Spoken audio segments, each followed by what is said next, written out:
Hi, I'm Kristen Call, and this is my presentation for case study number 1.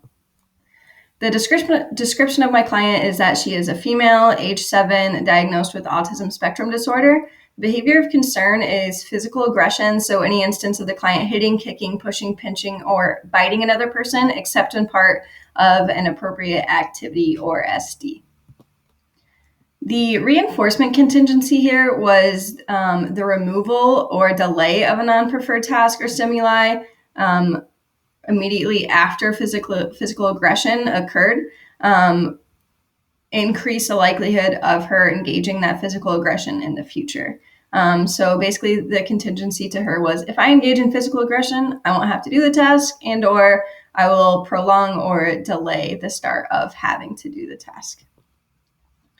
The assessment we utilized was a functional behavior assessment, and the results from it were 80% probability, conditional probability of social mediated escape, and 20% attention from others or social mediated access to attention. The intervention we used was escape man training, or a differential reinforcement of an alternative behavior, I guess would be a form of a DRA. And for this, we actually realized our client did not have the skill to successfully ask for a break, ask to do a task later. So instead of engaging, or prior to engaging in physical aggression, usually what would happen was her crying or screaming or using verbal protest, saying things like, I don't want to do this, I hate this, crying, screaming, things of that nature. And that's what we realized her closest, her highest approximation for asking for a break was this crying and screaming and verbal protest. She's telling us, I don't want to do this, and we're still placing the SD to have her do it, and we're not really getting anywhere. So what we started to do was honor and shape all vocalizations that related to the cessation or delay of a task in the absence of physical aggression. So we were accepting and reinforcing that crying, screaming, and yelling at first. And then we were shaping those vocalizations into appropriate requests, such as, can I have a break? So it'd look something like, if we presented her with a handwriting task and she started crying and screaming, we'd be like, oh, it looks like you need a break. Let's go ahead and take a break. Hey, just, in the future, you can always say, can I have a break? Can I do this later? So we were reinforcing it just so we could start to decrease that physical aggression. A break was considered free time, so we wanted to give her free time to reinforce using positive reinforcement, as well as that negative reinforcement of the removal of the task to increase her asking for a break, but also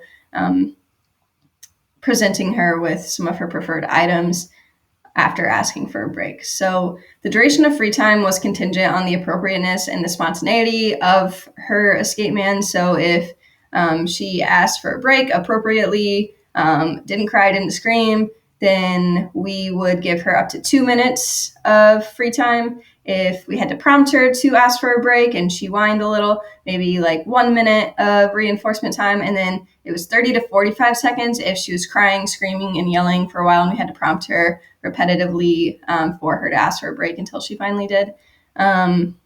Once that appropriate spontaneous vocal for can I have a break was shaped and mastered, we only accepted that appropriate man, such as can I have a break, can I do this later, and did not accept the crying and screaming toward the end of the intervention. The motivating operations at play here were deprivation, since she only got free time when she asked for a break. So that establishing operation increased the value of free time, since she only gets it when she asks for a break. And then that evocative effect obviously was occurring. So as she was, we saw the increased frequency of her asking for a break. The schedule of reinforcement prior to starting the intervention, she was on a variable ratio of 5 responses. And then at the start of the intervention, we wanted to immediately reinforce her every time she asked for a break. So she was on an FR1 for escape mans, and that was any forms, that crying, screaming, yelling, verbal protest, FR1, and then we were shaping that. And a VI2 for all other responses. During the intervention, we went to an FR1, but only for appropriate escape mans.